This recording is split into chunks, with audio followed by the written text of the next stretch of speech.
عیاشی کا ذریعہ بنا رہے ہیں، نافرمانی کا ذریعہ بنا رہے ہیں، عیش و عشرت کا ذریعہ بنا رہے ہیں، اسراف اور تبذیر کا ذریعہ بنا رہے ہیں، وہ اس فتنے میں ناکام ہو، وہ اس آزمائش میں ناکام ہو گیا، کامیاب نہیں ہوا۔ تو اس لیے اس حوالے سے بھی آپ اس چیز کو سمجھیے۔ اس کے بعد کہ گناہ و نافرمانی، اس پر بھی فتنے کا لفظ بولا گیا۔ ہر وہ چیز جو انسان کو اللہ رب العالمین کی اطاعت سے غافل کر دے، اس پر بھی فتنے کا لفظ بولا گیا۔ تو اور بھی بہت سارے اس کے معنی ہیں، یہ چند بنیادی معنی آپ کے سامنے بیان کیے۔ اس کے بعد ہی اب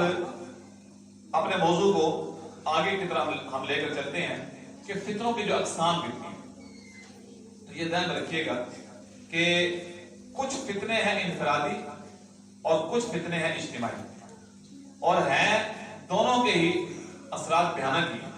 برے ہی، تباہ ہوتی ہیں۔ انفرادی فتنوں میں مال ہے، اولاد ہے، عورتیں اور شہرت ہے، ابھی تھوڑا سا اشارہ میں نے اس بات کی طرف کر دیا۔ اور اجتماعی فتنے جو ہیں، فحاشی کا فتنہ، اس کے بارے میں ہم اچھے طریقے سے جانتے ہیں کہ کیا کچھ معاملات چلتے ہیں۔ باہمی اختلافات، ایک دوسرے کے ساتھ اختلاف کرنا، عناد کرنا، ایک دوسرے کو گرانے کی کوشش کرنا،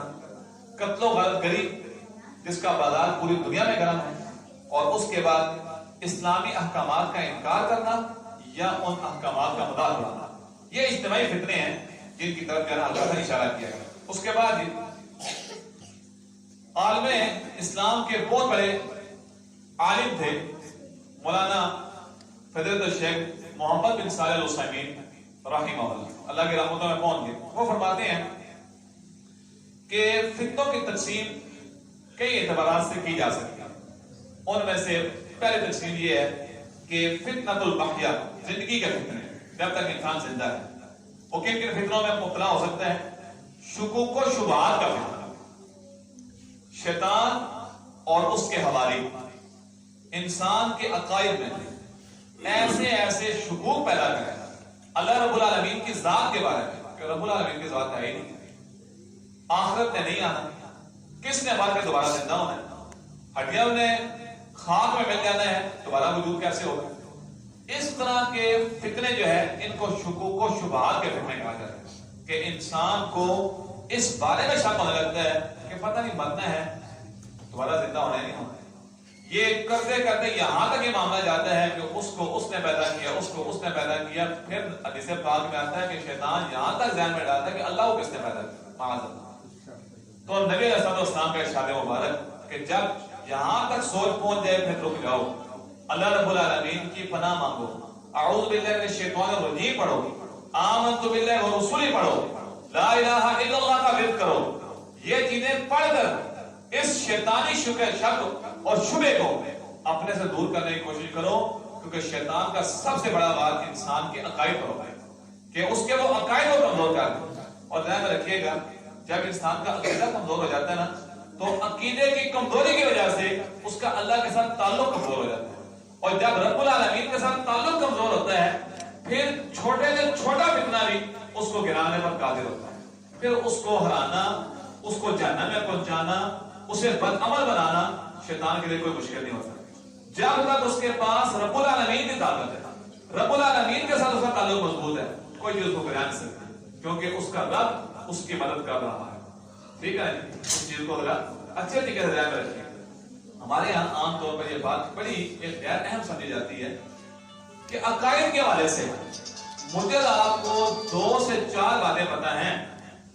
جن عقائد کو اللہ رب العالمین نے پورے کلام پاک میں بڑی کثرت کے ساتھ بیان کیا۔ اس مسئلے پر ذرا توجہ کیجیے کہ عقائد کے معاملے کو ہم نے بڑا ہی ڈی ویلیو کر دیا تھا، بالکل غیر اہم سمجھ لیجیے۔ ہم کہتے ہیں خیر کوئی بات نہیں، یہ خیر نہیں ہے۔ انہی عقائد کی وجہ سے رب العالمین نے خیر و شر کے معاملات اس دنیا میں آتے ہیں، انہی عقائد کی وجہ سے اللہ رب العالمین نے آدم علیہ السلام سے لے کر نبی رحمت صلی اللہ علیہ وسلم تک انبیاء رسول کا سلسلہ چلایا ہے۔ انہی عقائد کی وجہ سے سابقہ اقوامیں برباد بھی ہوئی ہیں، اللہ کے دعووں کا شکار بھی ہوئی ہیں۔ بنیاد یہی تھی اللہ کی نافرمانی اور اللہ رب العالمین کے علاوہ کسی اور کو بھی معبود ماننا۔ انہی عقائد کی وجہ سے اللہ رب العالمین نے زمین و آسمان پیدا کیے ہیں، اور انہی عقائد کی وجہ سے غزوہ بدر سے لے کر غزوہ تبوک تک مار کے ہوئے ہیں، اور انہی عقائد کی وجہ سے کل حشر کے دن میں میزان حسنات لگے گا، پل صراط ہوگا، جنت اور جہنم ہوگی، یہ ان عقائد کی بنیاد ہے۔ ان کو عام نہ سمجھیے، ان عقائد کو سیکھیے۔ کلام پاک میں رب العالمین نے ان کو بڑی تفصیل کے ساتھ بیان کیا ہے، اور جب تک میرے اور آپ کے عقائد مضبوط نہیں ہوں، ان اصولوں کو ہم نہیں سمجھیں گے جو اسلام نے ہمیں دیے ہیں، جس کے وجہ سے حضرت بلال رضی اللہ عنہ نے بڑے ظلم برداشت کیے ہیں، جس کی وجہ سے خباب بن ارد رضی اللہ عنہ نے کولوں پر لیٹنا جو ہے وہ قبول کر لیا ہے، لیکن اس پر کوئی کمپرومائز نہیں کیا۔ نبی علیہ السلام نے فرمایا تھا حضرت معاذ کو رضی اللہ عنہ، اے معاذ اگر تجھے ٹکڑے ٹکڑے کر دیا جائے، تجھے جلا دیا جائے، تجھے انتہائی اذیت دی جائے، تو یہ سب برداشت کر لینا، لیکن اس چیز کو برداشت نہ کرنا کہ رب العالمین کے ساتھ کوئی اور معبود بھی ہے، کوئی اور مسجود بھی ہے، کوئی اور خالق اور مالک بھی ہے۔ یہ بات ہے، اس لیے بھائیو اس چیز پر شیطان کا بہت زور ہے کہ وہ مسلمان اور صاحب ایمان کا اس سے عقیدہ سے چھین لے، اس کو اس حوالے سے وہ کمزور کر دے۔ جب وہاں کمزوری آ جاتی ہے تو باقی سارے معاملات میں بھی کمزوری آ جاتی ہے، پھر بات طویل سے طویل ہوتی جائے گی، پھر انسان کو قرآن پڑھنے کا کوئی جذبہ نہیں رہتا، پھر انسان کو نماز پڑھتے سکون نہیں آتا، پھر انسان کو صدقہ کرتے ہوئے رغبت نہیں ہوتی، پھر کسی کے ساتھ ہنس مکھ بات کرتے ہوئے اسے کوئی دلچسپی نہیں ہوتی۔ وہ ایک زندہ جو ہے نا چلتی پھرتی ایک لاش کی حیثیت اس کی ہو جاتی ہے، اس کا کوئی بھی رول اس کائنات میں ہوتا ہے، اس دنیا میں نہیں ہوتا، وہ آتا ہے اور چلا جاتا ہے اور اس کا کوئی کردار اس دنیا میں سامنے نہیں آتا۔ اس لیے بھائیو اس چیز کی بڑی توجہ کی، ان عقائد کو سیکھیے، اور یہ عقائد آپ کہاں سیکھیں گے؟ ان مسجدوں میں، ان اسلام کے قلعوں میں، اور یہاں ان مراکز کو آباد کرنے سے ہماری پوری کوشش ہوتی ہے، میرے سمیت نماز میں سب سے آخر میں آتے ہیں اور جاتے سب سے پہلے ہیں،